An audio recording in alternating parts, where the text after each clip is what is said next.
જય શ્રી કૃષ્ણ. સ્વાગત છે તમારું વાણી વેળામાં. તમે સાંભળી રહ્યા છો લેખક શ્રી ગોવર્ધન રામ ત્રિપાઠી દ્વારા લખાયેલ સરસ્વતી ચંદ્ર. કથાના પાછલા ભાગમાં આપણે સુવર્ણપુરીના રાજા ભૂપસિંહ વિશે જાણ્યું. તેને ગાદી કેવી રીતે મળી અને તે મૂળ કોણ છે તેના વિશેની માહિતી મેળવી. સાથે સાથે બુદ્ધિધનના બાળપણથી લઈને તેના પિતાના મૃત્યુ સુધીના સફર વિશે પણ જાણ્યું. હવે જો તમે વિસ્તારમાં જાણવા માંગતા હોય તો તમારે કથાનો પાછલો ભાગ સાંભળવો પડશે. તો હવે શરૂઆત કરીએ આજની કથાની. ભાગ 4. નમાઈ સૌભાગ્ય દેવી બાળક અવસ્થામાં આજ સુધી સાસરે જ રહી હતી. તેનું કન્યા વય હવે બદલાવા લાગ્યું અને શરીર તથા સમજમાં દેખીતો ફેર પડવા લાગ્યો. સસરા ગુજરી જવાથી સાસુ ઓરડે બેઠા અને આખા ઘરનું કામ ઉપાડી લેવાનો ભાર ઉછળતી વહુને માથે પડ્યો. ઓરડામાં બેઠા બેઠા સાસુ કામ બતાવે અને તેમની સગવડ વણમાંગી સાચવી તથા તેના વચન ઉપાડી લેવા એ સૌ ચિંતા વહુને માથે પડી અને વણપરણીએ ગૃહિણી ધર્મનો તેને અનુભવ થવા લાગ્યો. બુદ્ધિધન સાથે આજ સુધી બોલવાનો પ્રસંગ પડ્યો ન હતો, પરંતુ ઘર ખાટલાના સમયમાં ન ચાલીએ હળવે હળવે છાના છાના છતાં બીતે બીતે વાતચીતનો પ્રસંગ પડવા માંડ્યો. આઘા ઉભા ઉભા વણપરણિયા દંપતી ઉગનાર મદનના આભાસથી નવીનતા ભોગવતા અને બીડેલા હૃદય કમલની પાખડીઓ જોબનના જોશને વાસ્તે તૈયાર થતા ઉમળકાઓના જોરથી ઉઘડું ઉઘડું થઈ રહી હતી. ચારે પાસ ખરેખરી વિપત્તિ છતાં પણ બાળસને એકાંત અવકાશ મળે એવી રીતે મુક્ત વિનોદના નિર્દોષ સપના ભોગવતો અને વર વહુ બેમાંથી એકને પણ આનું ભાન ન રહેતું, કારણ કે આવી ક્રીડા સમયે સંસાર પર નજર ન રહેતી અને સંસાર કાર્ય સમયે મુગ્ધાપણું ભૂલી જવાતું અને બંને અવસ્થાનો એકમેકથી વિરોધી વિચાર જોવાનો પ્રસંગ જ મળતો નહીં. તે એટલે સુધી કે ચંચળ થવા સર્જેલી મનોવૃત્તિઓના તન્મનાટ કોઈ વખત તો આજથી જ સાકર થવા યત્ન કરતો અને વધતા પરિચયની વેદી ઉપર સહેજ અટકચળાના સાથિયા પૂરતો. આવી રીતે બે બાળકોને એકબીજા સાથે માયા થઈ અને ભરચક દુઃખની અંધારી અમાસ જેવી સાડી ઉપર નિર્દોષ મુક્ત વિલાસની આકાશગંગા જેવી તારા ટપકી એકાંતમાં અને જાણે જગત આખું ઊંઘી ગયું હોય એવા વિશ્વાસથી ચમકારા કરતી. સુખ દુઃખના પટ કેવળ અતરંગી કવચિત જ હોય છે. વિપત્તિના પથરા ઉપર અથડાતા એક રીતે કઠણ બનતું બુદ્ધિધનનું શૂરવીર મન આવી રીતે બીજી પાસથી કોમળ બનવાની કેળવણી પામતું હતું. ગંભીરતામાં દ્રઢ થતા સ્વભાવના ઊંડા અંતર્ભાગમાં આવી વિલાસશીલતાના ફણગા ફૂટતા અને તે આખા જગતમાં કોઈને માલુમ પડતું ન હતું.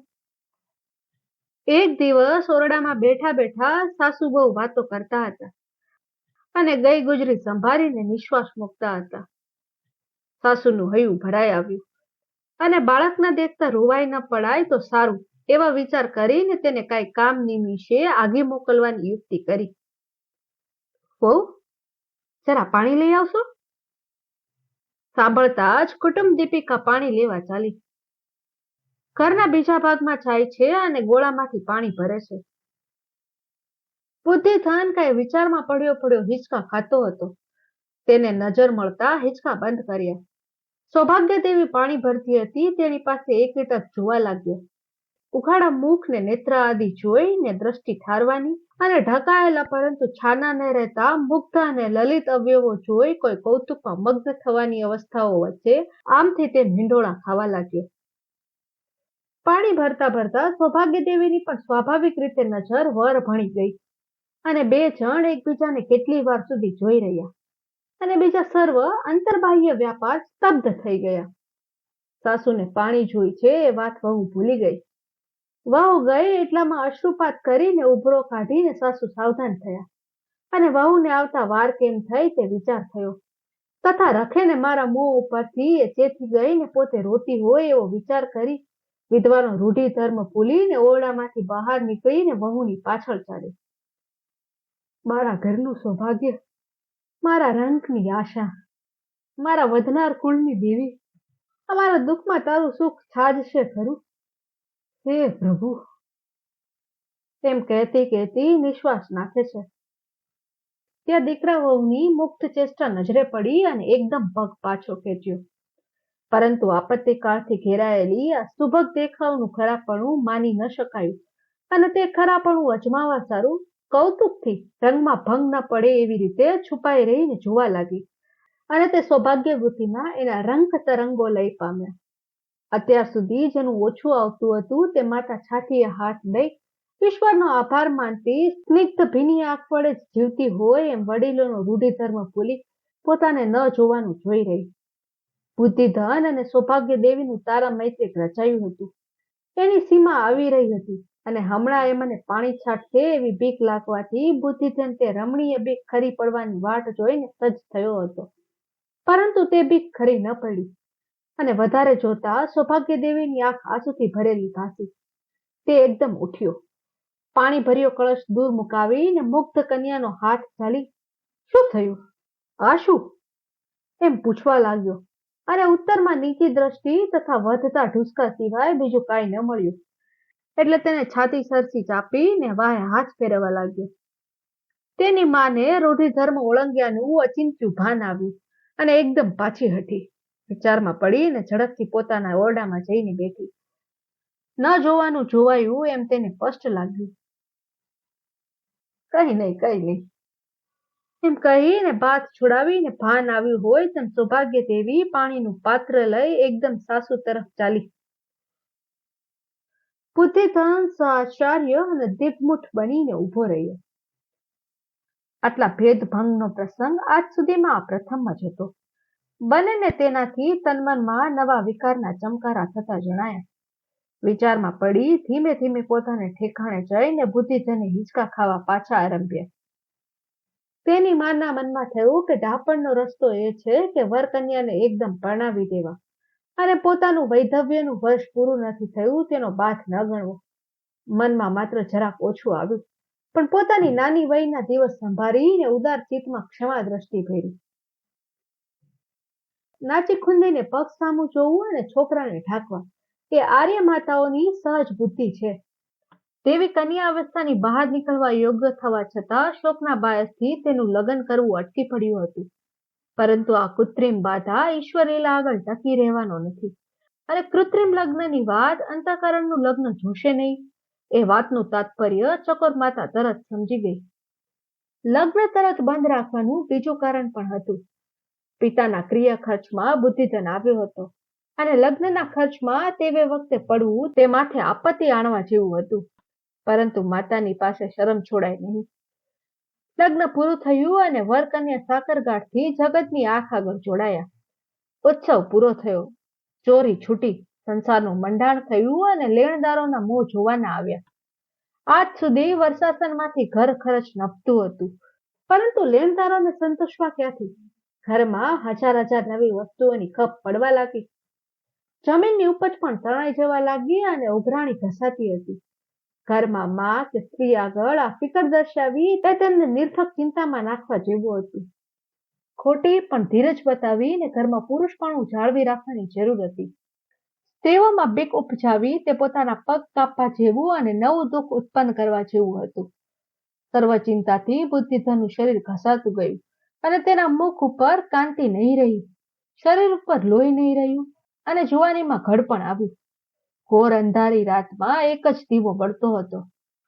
આખા દિવસથી કંટાળી પરવરતા સાયકાળે વિધવા માની સાથે વાતોમાં પડતા. તે વાતોમાં સૌભાગ્ય દેવીની કોમળ ટાક્ષીઓ સંભળતા, અને આખર એકાંતમાં સૌભાગ્ય દેવીની મીઠી વાણી, મધુર ગાયન અને મુગ્ધ વિલાસ અમૃત અનુભવતા. દુઃખી પુરુષ ઘડી પર સુખી અવસ્થા ભોગવતો હતો, અને સંસારના વ્યાપારમાંથી થાકેલું મન જાગતી ઊંઘમાં આનંદ સ્વપ્ન જોતું હતું. કુટુંબ સુખની પરિસીમા રંગ અવસ્થામાં જ ભોગવાય છે. આ સ્વપ્ન પણ ટૂંકા જીવતર વાળું હતું. ચિંતાનું ઔષધ કરવા ઘરનું સુખ અસમર્થ નીવડ્યું. બુદ્ધિધનને કોઈ વખત તાવ આવવા લાગ્યો. તેણે તરત ન ગાંઠ્યો, પણ તેમાંથી જીર્ણ જોર પેદા થયો, અને આખરે એ હળહળતા તાવના ઝપાટામાં પછડાયો અને પથારી વશ થયો. ચિંતાના દુઃખ આગળ ઔષધ ઉપચારનું ચાલે એમ ન હતું. ગામમાં વેદો તો ઘણા હતા, પણ તેનો મોટો ભાગ ઊટ વેદનો હતો. સૌ પોતપોતાનું ઔષધ બતાવતા હતા. બુદ્ધિધનનું ઘર ગરીબ હતું, પણ કારભારી કુટુંબનું પ્રસંગે માન હતું. એટલે ઘણા લોકો જોવા આવતા અને ભીડ કરીને માંદા માણસને કંટાળો આપી ઘરમાં પુરુષ ન હોવાને લીધે આદર સત્કારમાં ખામીઓ કાઢતા, ઘરની સ્થિતિ ઉપર અને માણસો ઉપર ટીકા કરી મોય અને કદી મનમાં લુખી દયા આણતા. કોઈ વાર ઘરમાંની સ્ત્રીઓ માંદા માણસની પથારી પાસે બેસતી, તેના ઉપર કુદ્રષ્ટિ ભરી નજર નાખતી અને કઈક તર્ક વિતર્ક કરતા. કોઈ વાર હાથ આવી ચોરી લઈ જતા. શોર બકોર કરીને આખરે સૌ પોતપોતાને ઘેર રજા માગી અથવા તો માગ્યા વગર ખરું ખોટું બહાનું કાઢીને જતા રહેતા. સૌભાગ્ય દેવી અને તેની સાસુ મૂળ તો દુખિયારા થઈ ગયા હતા, તેમાં આ ગડબડાટથી કાયર થઈ ગયા.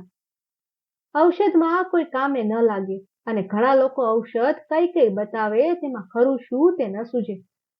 આખરે શોક ન ગણીને બધા આવ્યા હોય તે વખતે મા પણ દીકરા પાસે બેસી રહે અને વહુ હેરાફેરા કરે અને હરતા ફરતા ડસડસી રહે. રંગ કુટુંબના આધારભૂત બુદ્ધિધનને હજુ કરાર ન થયો. દુઃખ ઉપર દુઃખ આવી પડે. બુદ્ધિધનના બાપને ગુજરીએ વર્ષ થયું હતું. નવો પટ્ટો કરી આપવાની કારભારીઓએ ના પાડી. ખાનગી રીતે સૂચના મળી કે કારભારી અને વચલા માણસોના હાથ ભરાય તો વર્ષાસન ચાલુ રહે. આપત્તિમાં પડેલા નિર્ધન કુટુંબને આ આશક્ય થઈ પડ્યું અને વર્ષાસન બંધ પડ્યું. લાચાર અબળાવો સાસુ બહુ રોઈ રહ્યા અને બુદ્ધિધનને સમાચાર ન કહ્યા. મંદવાડ લાંબો પહોંચ્યો અને ઘરમાંથી ખર્ચી ફૂટી. આવક બંધ થઈ અને જમીન અને ઉઘરાણી પુરુષ વગર નકામા પડ્યા. બજાર કામ કરનારું કોઈ રહ્યું નહીં. વૈદ્યને દવા કરવાના ઉત્સાહનું કારણ ન રહ્યું અને એના ફેરા ઓછા થવા લાગ્યા. લોકો જોવા આવતા હળવે હળવે થાકી ગયા અને બંધ પડ્યા. ઘરમાં શૂન્યકાર લાગવા માંડ્યો અને માંદા માણસ ભણીથી બીજી પાસ ધ્યાન ખેંચનાર વસ્તુ રહી નહીં. માંદા માણસ આગળ સાજા પણ માંદા જેવા હવેરા જેવા બની ગયા. બિચારી સાસુ વહુના દુઃખની વિડંબનાની મર્યાદા ન રહી. ઉપર આભ ને નીચે પાણી, એ બે વિના ત્રીજું રંગ અબળાઓને જોવાનું ન રહ્યું. બુદ્ધિધનનું દરદ વધતું ગયું. મૂળ વ્યાધિમાંથી કંઈક વધ્યું. પથારીમાં સૂતો બુદ્ધિધન વૃદ્ધ માતા અને બાળક પત્ની આમ તેમ ફરતા તેમ તેના ભણી ડૂબી ગયેલા ડોળા ફેરવતો. વહુ આખો દિવસ વર ભણી જોઈને એકાંતે રોયા કરતી અને આંખો સુજાવીને નિશ્વાસ મૂકતી. માને પણ દુઃખની સીમા ન રહી, પરંતુ દીકરા વહુ ભણી વારંવાર વારા ફરતી જોયા કરતી. એકાંતે કપાળ કૂટતી અને દેખીતી હિંમત રાખીને દીકરાની બરદાશત કરતી અને વહુ એકાંતે પડી સોરે નહીં તેની ચિંતા રાખીને તેને ચાલતા સુધી નજર આગળથી ખસવા ન દેતી. આખરે ઘરમાં સૌનું અવર જવર બંધ થઈ ગયું. માત્ર એક વૈદ પરમાર્થ બુદ્ધિથી જ નિર્ધન થઈ ગયેલાનું ઔષધ કરવા આવતા હતા અને એક વૃદ્ધ પડોશીની વાતો બુદ્ધિધન સારો હતો ત્યારે સાંભળતો, એટલે બેની વચ્ચે પ્રીતિ થઈ ગયેલી હતી. તેથી તે પડોશી ઘડીવાર પથારી પાસે આવીને વાતો કરતો, એના મનમાં શાંતિ ઉત્પન્ન કરતો અને વિધવાની દયા જાણીને બજાર કામ તથા વૈદ્યને ઘેર આટા ફેરાનું કામ કરતો. વર્ષાસન બંધ પડવાની વાત અત્યાર સુધી બુદ્ધિધનને કોઈએ જણાવી ન હતી, તે એના જ કહી હતી. એક દિવસ તે પણ બિચારો માંદો પડ્યો એટલે આખો દિવસ તેનાથી અવાયું નહીં અને વૈદ્યથી પણ અવાયું નહીં. વિધવા બારણે નીકળતી નહોતી તેને બહુ અકળામણ થઈ. વહુને મોકલવી એ વ્યાજબી ન લાગ્યું અને આખરે દીકરા સારું લોક મર્યાદા અને રૂઢિતર છોડી બીજે દિવસે મસળકામાં વત્સલ માતા વૈદ્યને ઘેર લજવાતી છુપાતી ચોરને પેઠે ચાલી નીકળી અને લાજ છોડીને વહુને દીકરાની પથારી પાસે પોતાની ગેરહાજરીમાં બેસવાનું અને ખબર રાખવાનું સૂચવતી ગઈ. સાસુ ગયા એટલે કમાડ વાસીને વહુ વરની પથારી આગળ બેઠી. બુદ્ધિધનની આંખ જરા મીચાણી હતી. તેનું ફિક્કું અને માંદલું મોં નિંદ્રાને લીધે શબ જેવું લાગતું હતું અને દુર્બળ થઈ ગયેલા બાકીના આખા શરીર ઉપર ધોતિયું ઢાંકી દીધું હતું. હાથ ઉઘાડો હતો. તેના નળા અને હાડકા સ્પષ્ટ દિસતા હતા. સાસુ બારણે ગયાથી ઉભરો કાઢવાને વહુના ડસડસી રહેલા અંતઃકરણને કંઈક અવકાશ મળ્યો હતો. તેની આંખમાં જળજળિયા ભરાઈ ગયા.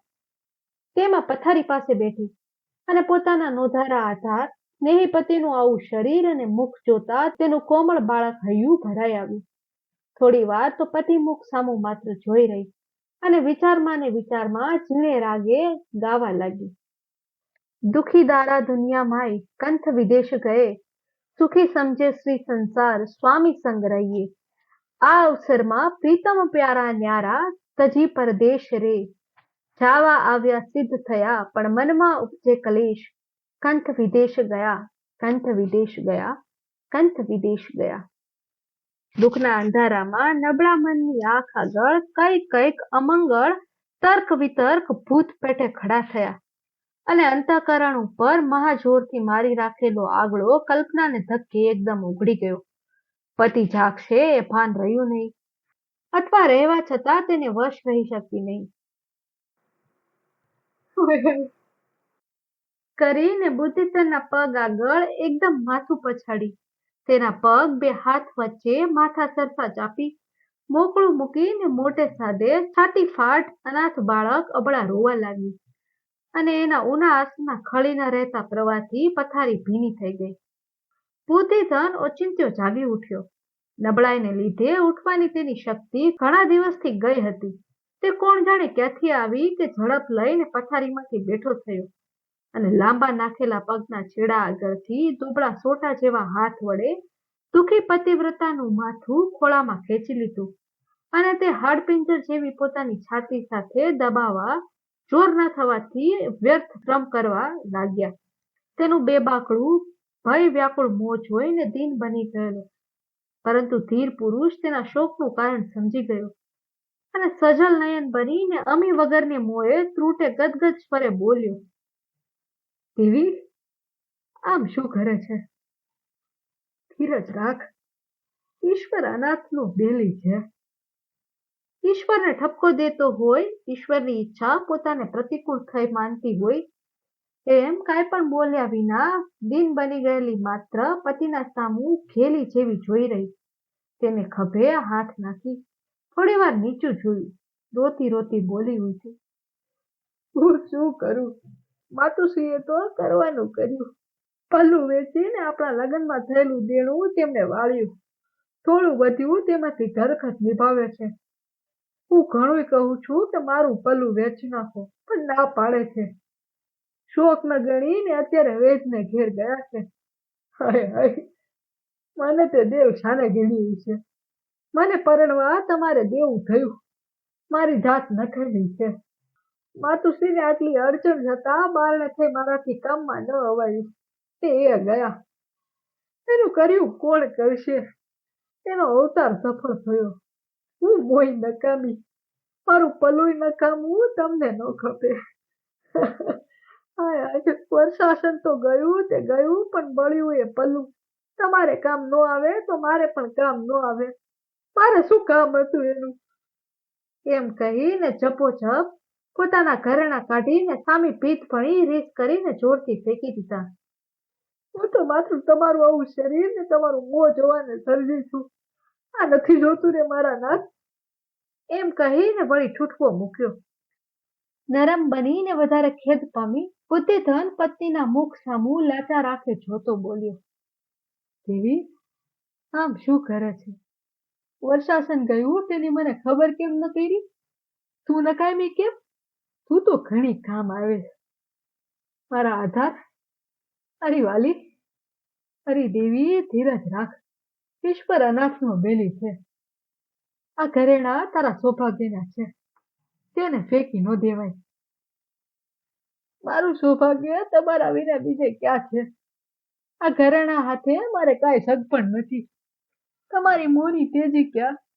ઈશ્વર હશે તેનો હશે. હું શું કરું એ ઈશ્વર?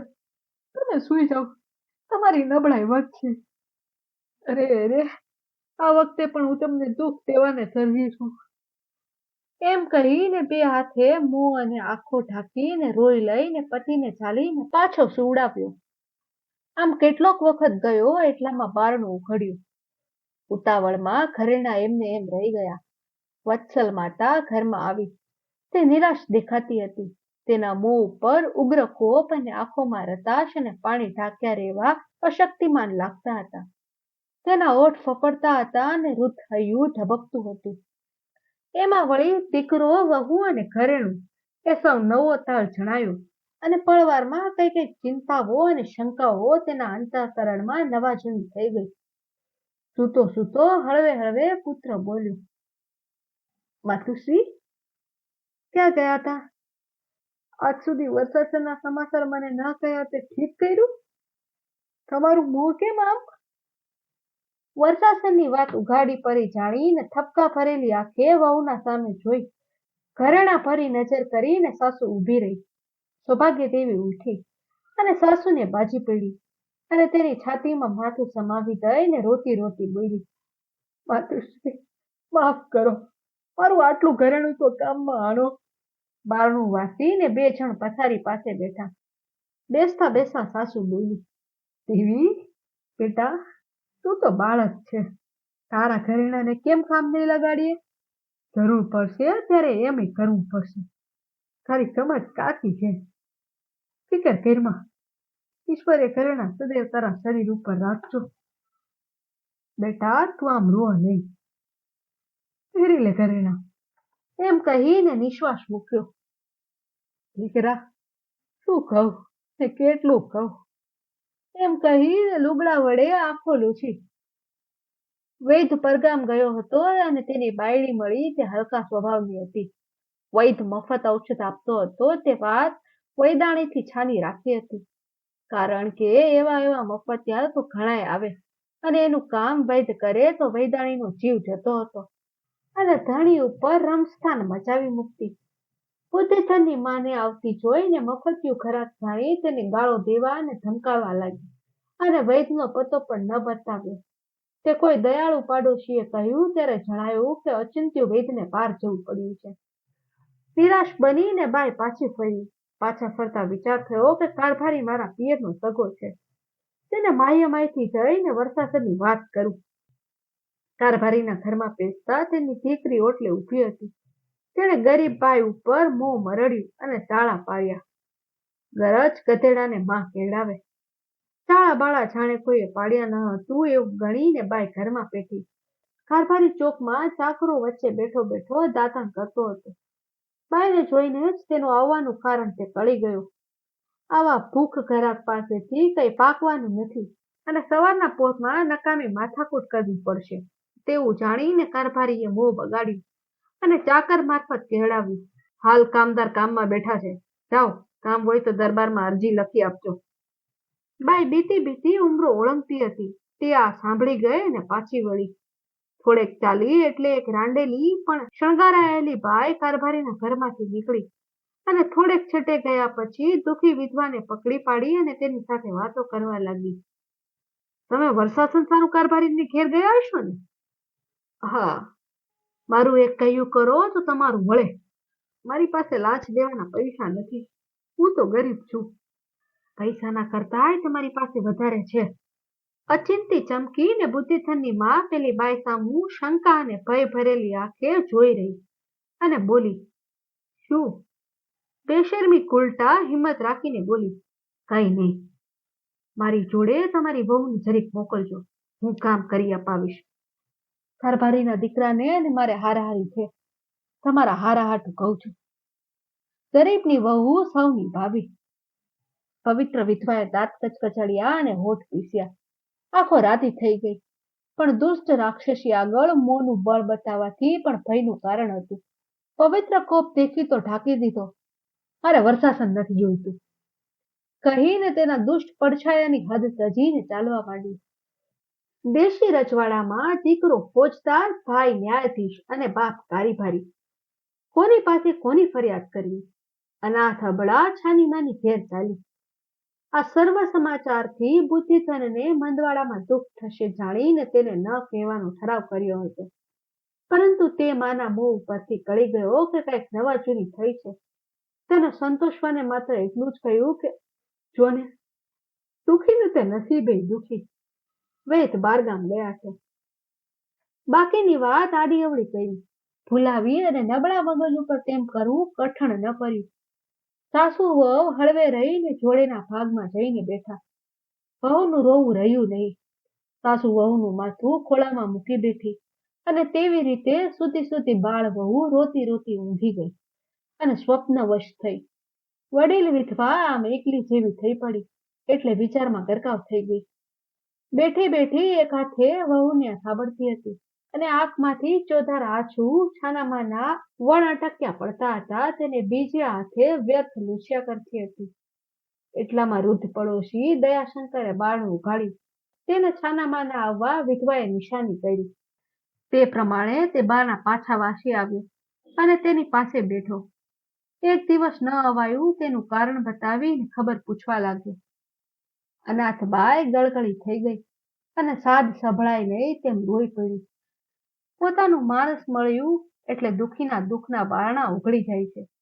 દયાળુ પાડોશી પાસે દુખિયારી બાએ વૈદ્યના અને કારભારીના ઘરના સર્વ સમાચાર અથઈથી સવિસ્તાર કહી બતાવ્યા. આ અનાથ ફૂલની શી અવસ્થા થશે દયાશંકર? હું તો ઘડપણમાં બેઠી, પણ આ બાળકે મારા જેવી થઈને બેસશે તો મારાથી એનું મોહ કેમ જોવાશે? એની શી વિલા થશે? હું એ હવે મરવાની એટલે મારી દેવીની ભોળ. વૃદ્ધ શંકરે બાઈને હિંમત આપી. બેન, તમે હિંમત રાખો. તમારા ભાગ્યમાં હજી ઘણા સારા વાના છે. બુદ્ધિધનને પાછો આરામ થવાનો છે, એમાં સંદેહ નથી. અને એને આરામ થયો એટલે એ સિંહનું જોર કરવાનું છે. આ બાબતમાં મારું અંતઃકરણ સાક્ષી પૂરે છે, માટે સત્ય માનજો. તમારી વહુનું સૌભાગ્ય અમર છે એવું મેં એની જન્મોત્રીમાં જોયું હતું. બુદ્ધિધનને પણ હમણાં તો વર્ષ નડે છે, પણ આખરે સારું થઈ જશે. દયાશંકરને જ્યોતિષ ઉપર કંઈક વિશેષ શ્રદ્ધા હતી એવું ન હતું, પરંતુ દુઃખી વિધવાના અંતઃકરણમાં એ નિમિત્ત આશાનું અમૃત રેડ્યું. દુઃખી માતાનું અર્ધ્યું દુઃખ શાંત કરી દીધું અને તેના આંસુ સુકાવ્યા. એટલામાં સૌભાગ્ય દેવી પણ ઉઠી અને વિનયસર બેઠી. આખરે સૌ બુદ્ધિધન પાસે ગયા. દયાશંકરના પગના ઘસારાથી જ બુદ્ધિધન જાગ્યો હતો. મંદવાડમાં તેના કાન સવરા થયા હતા. સર્વ વાતો તેણે જિજ્ઞાસાથી તથા તૃષ્ણાથી સાંભળી લીધી. સાંભળતા સાંભળતા ક્રોધ, દયા, દીનતા, આશા અને ઉત્સાહ જેવી કઈ કઈ વૃત્તિઓ કઈ કઈ વિચારોની પાંખો ઉપર ચડી તેના મનોનિધિમાં પ્રતિબિંબ પાડતી પાડતી ઉડી ગઈ. આખરે તે શાંત થયો અને એટલામાં તો બધા અંદર આવ્યા. દયાશંકર પથારી આગળ બેઠા અને બુદ્ધિધનના માથા ઉપર હાથ મૂકીને નાડી જોઈને બોલ્યા. કેમ ભાઈ, પ્રકૃતિ તો ઠીક છે કે નહીં? મને તો કઈ સારો ફેર લાગે છે, માત્ર તમારા મોં ઉપર જરા ગભરાટ છે. હા કાકા, આજે મને જરાક ઠીક લાગે છે, પણ માતૃશ્રીએ તમને કયા તે સમાચાર સાંભળીને જીવ જરા ઉકળી ગયો. તમે જુઓ છો કારભારી કેવો લૂચો છે, આખું બાજુ જ નફટ છે અને દુષ્ટ છે. હશે, ઘણું કરે તે થોડાને માટે. એમ કહીને બુદ્ધિધન કાંઈક ગુપ્ત ક્રોધ અને વિચારમાં પડ્યો. ભાઈ, એ તો એમ જ હોય, આપણે કારભાર કરો ત્યારે તરત વાંચજો. એમ કહીને દયાશંકર હસ્યા. બેન, એમાં કાંઈ ન થવા જેવું જાણશો માં હો. આજ કારભારીના ઘેર ખાવા ધાન નહોતું, તેની તમને તો ખબર જ છે. છા વારા ફેરા થવાના છે તેની કોને ખબર છે. તમારું તો અસલનું કારભારી કુટુંબનું ખાનદાન. એ હતું એવું આજ 50 વર્ષે પાછું થાય તો એમાં ઈશ્વરને ઘેર શું અશક્ય છે? બુદ્ધિધન ડોસી ભણી જોઈ રહ્યો. રંક વિધવા નિશ્વાસ નાખીને કપાળે હાથ દઈને બોલી. ભાઈ, અમારે તો કારભારે નથી જોતો અને બારભારે નથી જોઈતો. લાખ મળવાના નથી અને લખેશ્રી થવાના નથી. મારે તો આ એક આંખ ઠરવા જેટલું ઈશ્વર રાખે તો ઇન્દ્રપુરી છે. દીકરો સારો થાય અને કંઈક રસ્તે પડે અને આ જોડ સુખી થાય એટલે ગંગા નહાય. આ અવસ્થામાં વીતેલી હું એટલેથી જ વિસારે નાખીશ. પછી તો પરમેશ્વર મને તેડું મોકલે એટલું જ માગવાનું બાકી રહે. માને ઓછું આવ્યું તે તેના મુખ ઉપર દીકરાએ સ્પષ્ટ દીઠ્યું. નિશ્ચિંત રહો, આવ રૂડાવાના થાય. કેમ ભાઈ બુદ્ધિધન? માનો નિશ્વાસ જોઈ, બહુની આંખોમાં લાચારીના આંસુ જોઈને બુદ્ધિધન ધોળી ઉઠ્યો. કાકા, તમારા મોંમાં સાકર. અત્યારે તો મશ્કરી જેવું દેખાય છે, પણ શરત રાખજો કે આ લુચ્ચા કારભારીએ આ અનાથ અને આ મારા કુલીન માતાશ્રીને અને એના દુષ્ટ દીકરાએ આ મારા કુટુંબને આવી રાખ અવસ્થામાં જે અપમાન પહોંચાડ્યું છે તેનું વેર બુદ્ધિધન લેશે. ઈશ્વર ખોટામાંથી હારું કરશે. પ્રશાસન ગયું તે હારા જ હતું. હું હવે કારભારીનો દબાયેલો નથી અને એવા દબાયેલા રહીને શું કરવું એ મને સૂઝતું નહોતું. પણ હવે મારી ચિંતા દૂર થઈ છે અને હું સ્વતંત્ર મારો મુખતિયાર થયો છું. હા ઈશ્વર, કારભારીએ મારો રસ્તો મોકળો કરી દીધો. હવે હું સાજો જ થવાનો છું. મને જીવવાની ઈચ્છા પણ પાછી થઈ છે. મારા વાલામાં વાલા આ બે રત્ન, એની ખાતર હું શું ન કરી શકું. હા, ગરીબ છું, મારી પાસે પૈસા નથી અને નથી એવા મિત્ર. કારભારે પહોંચવું ન પહોંચવું એ તો ભાગ્યની વાત છે, પરંતુ આ કારભારીને તો પાયમાલ જ કરું. અને વળી એને જ મોએ મને પોતાને સારો કહેરાવું એવી મારામાં તાકાત છે તે જગત જોશે. આ વેર હવે રાત દિવસ મારા કાળજામાં બળ્યા કરવાનું છે અને એ આ કારભારીના આખા કુટુંબને સળગાવી મૂકવાની. હું પણ પુરુષ છું, કારભારી કુટુંબનો જન્મો છું. આજકાલના ફાટી ગયેલા કારભારી જેવો નીચ કુટુંબનો નથી.